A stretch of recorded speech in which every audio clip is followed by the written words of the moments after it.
YouTube channel. We will be discussing about chemistry, and today, in our session today, we are going to look at one of the topics that has become a problem more so in high school, colleges, and even in the university. To begin,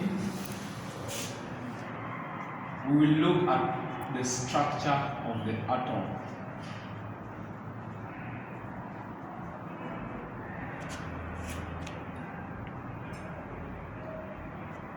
If you talk about a structure of an atom, we will be looking at a simple structure of an atom, that is a diagram, and we will look at some of the constituents that makes up an atom, and that is, we will have this diagram here,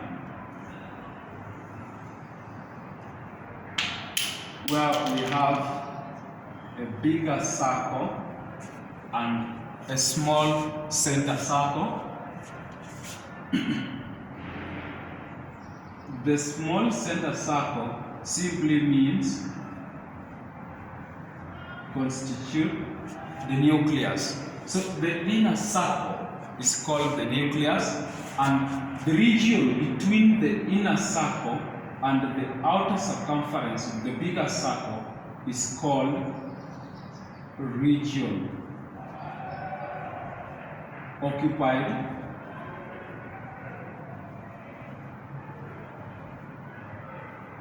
by electrons, such that the constituents of the nucleus are the protons and neutrons.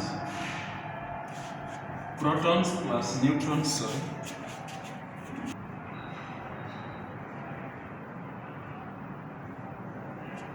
And when we talk about protons and neutrons, these are what constitute what is called the nucleons.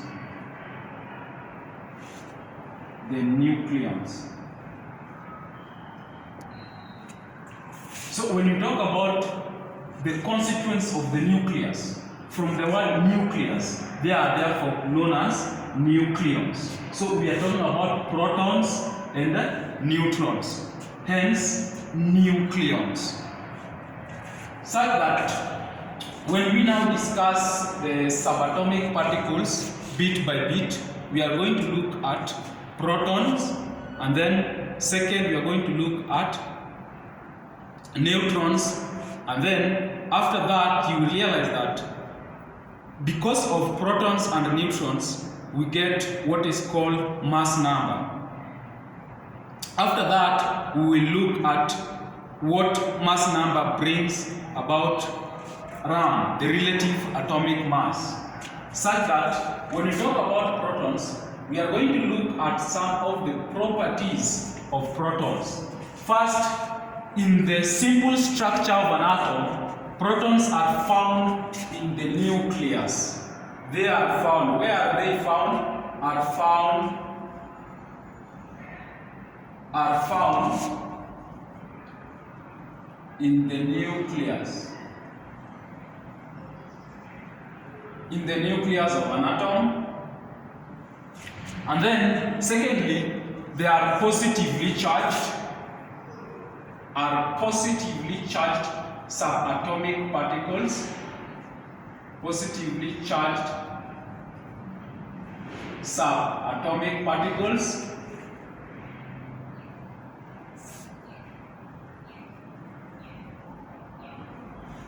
Three, they constitute the nucleons.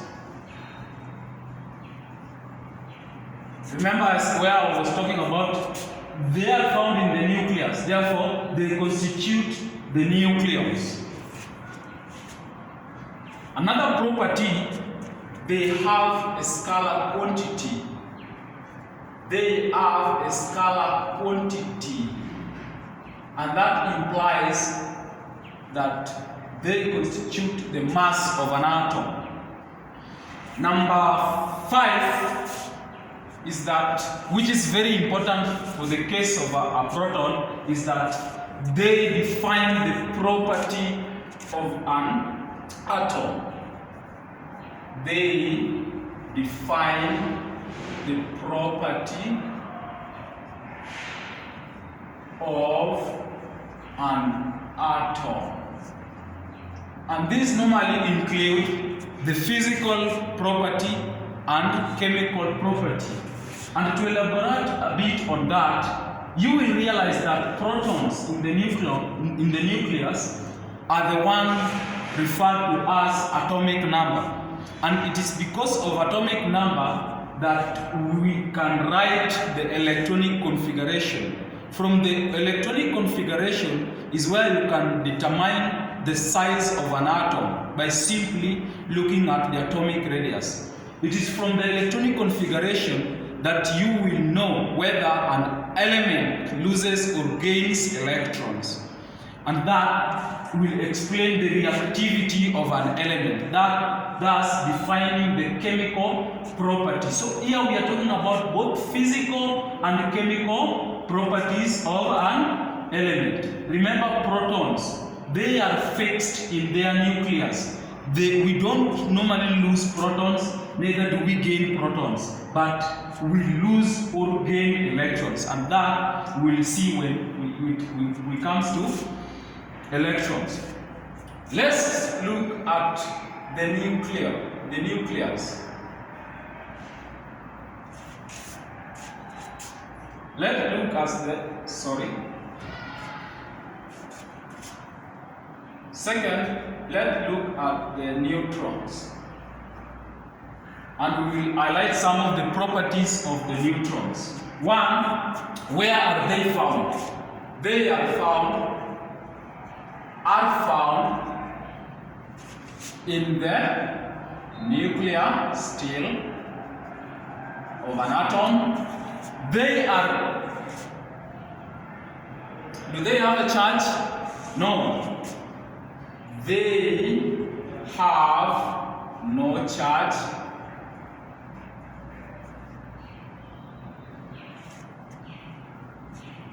They constitute the nucleons, and I will repeat this once more, because they are found in the nucleus. They constitute the nucleons. The protons and the neutrons in the nucleus are referred to as nucleons. So it is a factor of the nucleons. They have a scalar quantity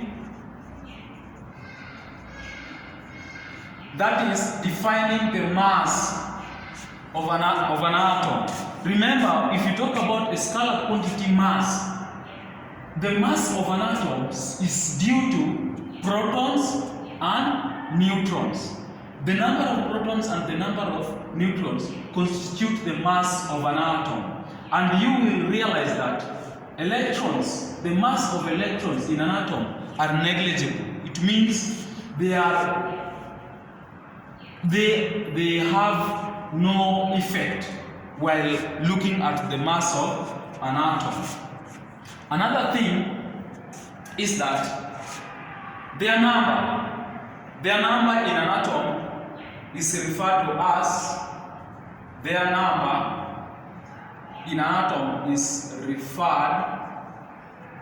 to as number of neutrons, and the number of protons in an atom is referred to as atomic number.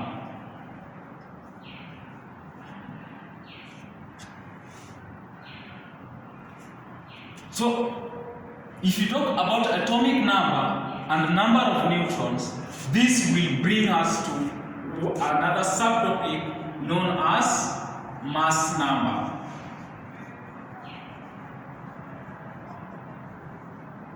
Because I want you to, we are talking about protons, we are talking about neutrons. So everything that involves protons and neutrons we are going to discuss bit by bit until we will realize that every aspect under atom and structure of the atom is discussed. So to discuss about mass number, remember mass number is defined as the sum of protons and neutrons in an atom, in the nucleus of an atom. So you have to talk about the sum of the protons and neutrons, and then where are they found? In the nucleus of the whole subject, that is an atom. So mass number, this is very simple. We are just talking about mass number, we are talking about the sum. This is a content word of protons and neutrons. Where are they found? That is another content word. Where are they found? In the neutron of an atom. So when you talk about mass number, we are talking about sum of the two elements, that is particles, that is protons and neutrons. And then where are they found? They are found in the nucleus. Such that your definition should read: mass number is the sum of protons and neutrons in the nucleus of an atom. And remember, we are talking about nucleus. So here we will include protons plus neutrons, such that this is a region occupied by electrons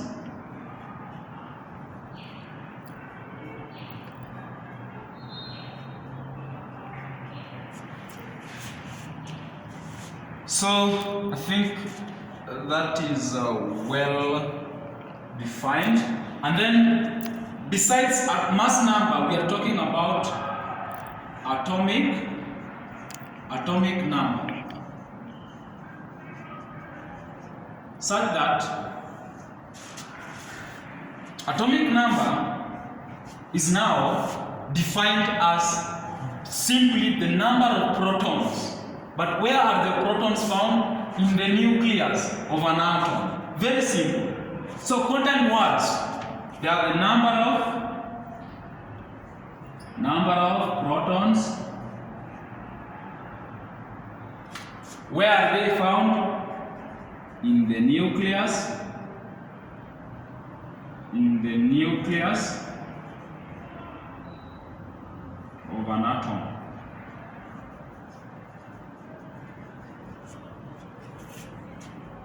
Such that atomic number is now the number of protons. Where are the protons found? In an atom, in the nucleus of an atom.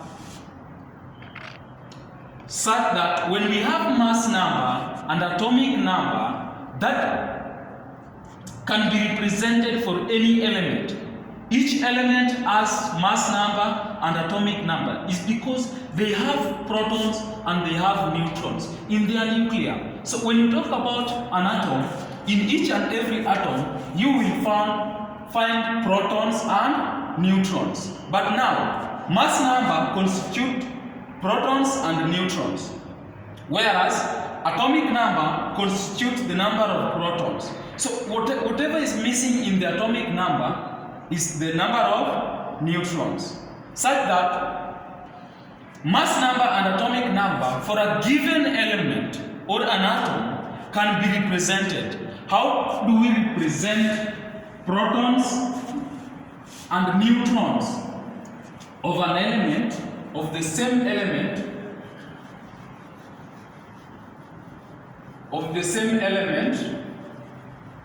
and how is the representation called? So remember, we are representing the contents of the nucleus, such that And the content of the nucleus are simply the number of protons and the number of neutrons. And now that representation is simply the nuclide notation. Nuclide notation. Or the nuclide representation. And how do we represent the nuclide notation? To identify a nuclide notation, we must have a chemical symbol. You will see a chemical symbol. You will see mass number. That is always written as a superscript. As a superscript behind the chemical symbol. And superscript simply means as a power. Do you remember talking about 2 power 3? 3 power 4? Yeah. So it is a power, it's written as a power, above, always above the chemical symbol, such that this is our chemical symbol, this is our chemical symbol, but it is written as a power, as a superscript. But remember, behind the chemical symbol. But remember, in terms of mathematics, we are talking about 2 raised to power 3. That is a power written after the chemical symbol. But in this case, we will talk about 3 coming behind the chemical symbol 2. So that is how mass number is represented behind or together with a chemical symbol. We will also look at atomic number. And remember, atomic number simply means the number of protons in an atom of an element. But how is atomic number represented? Atomic number is now written as a subscript behind the chemical symbol. Subscript is like a base. Subscript is like a base. For example, we are talking about log 100 base 10. But this time round, atomic number is represented as log, such that the base comes behind the chemical symbol. Let's talk about a few examples of nuclide notation. And that is, let's talk, for example, chlorine 35. We know that chlorine has atomic number 17. And that is indicated as a subscript. Sub simply means, you can take it from the word submerge. When someone is submerged in water, it means it is below, down, beneath the water surface. Such that when you are talking about chlorine 35, we are talking about the 35 you see is the mass number. We also have chlorine 37. And this is chlorine 37, but the same atomic number 17, such that the superscript, that is the power, will now define our mass number in case of this nuclide notation. Then 17 will now define our atomic number, the subscript behind the chemical symbol chlorine. Now, and then after the nuclide notation, now somebody can ask you to calculate the mass number, to maybe identify the mass number and atomic number given a nuclide notation. Let's say element Q, of which Q is now the chemical symbol of that element. And then we have here as 35. Remember a power behind a chemical symbol. And then here to be maybe 14. So somebody is now asking you, what is the mass number of this element Q? You will realize that mass number is written as a superscript behind the chemical symbol, and that simply means as a power. So whatever is defined here is now this our 35, which is represented as a power, and I told you it is above this, the chemical symbol, and then it comes behind the chemical symbol. So our mass number is 35. Then our atomic number, these are things that need no calculations. You just look and see. It is atomic number is represented as a subscript behind the atomic number. It is simply as a base. So it comes at the ground, upper chin. That is 14. Such that at the end of the day, what you will be required to calculate is now the number of neutrons. This is now calculated because if you see mass number, we say is like the number of protons and neutrons. Yeah? And then which is 35. And then atomic number, which is 14, is now the number of protons. So if you look at these two aspects, we have mass number and then atomic number. So whatever mass number has that is extra is the atomic number. So we will talk about number of neutrons N as mass number minus atomic number. That is protons plus neutrons minus protons. Such that we will have mass number minus atomic number. Such that mass number is proton plus neutrons minus protons. So what we remove from the mass number is the protons. And protons are the atomic number, remember. Such that in this case we will have 35, number of neutrons as 35 minus 14, that is 21. As the number of neutrons in that case. And then again, we want now to see several nuclide notation. And that brings us to a subtopic known as isotopes.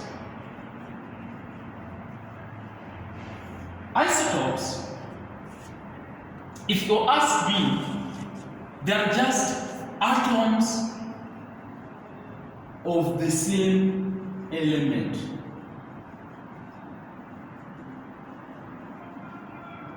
Let's take, for example, the element hydrogen. We have hydrogen 1, and that is, and then we have deuterium. Dew means 2. Deuterium hydrogen atom, and then we have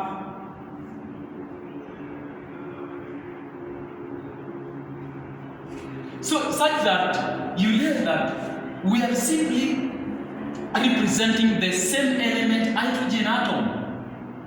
There are atoms of the same element. There are several atoms of hydrogen, but we are talking about several atoms that are represented. This is a nuclide notation. These are several nuclide notations of the same element, hydrogen atom. But now, what brings the difference? How can we give these hydrogen names? Remember, if you look at the bases, we have same atomic number. If you look at the powers behind the chemical symbol, we have different we have different mass numbers. And then at the base we have same atomic numbers. So an isotope is simply defined as an atom of the same element having different mass numbers but same atomic numbers, such that when you talk about hydrogen 1, that is, when you talk, this one is now our hydrogen 1, and then this one is now our hydrogen 2, and then this is now our hydrogen 3. So we use, because to differentiate the hydrogen atoms, we cannot use the atomic numbers because they are similar all through. So what we should be using is the different mass number, such that when somebody tell you about chlorine 35 and chlorine 37, the 35 and 37 is simply the mass numbers. But remember, these are isotopes of chlorine, that is chlorine 35 and chlorine 37, such that what brings the difference is the mass number, such that chlorine 35 will be written like this, the nuclide notation for chlorine 35, 17, and then this chlorine 37, that is mass number 37, but same atomic number, such that an isotope is defined as atom of the same element having different mass numbers but same atomic number. Such that in this case, in terms of hydrogen, we have the same element hydrogen atom, but remember we have hydrogen 1, hydrogen 2, and then hydrogen 3. Remember, if we talk about another example,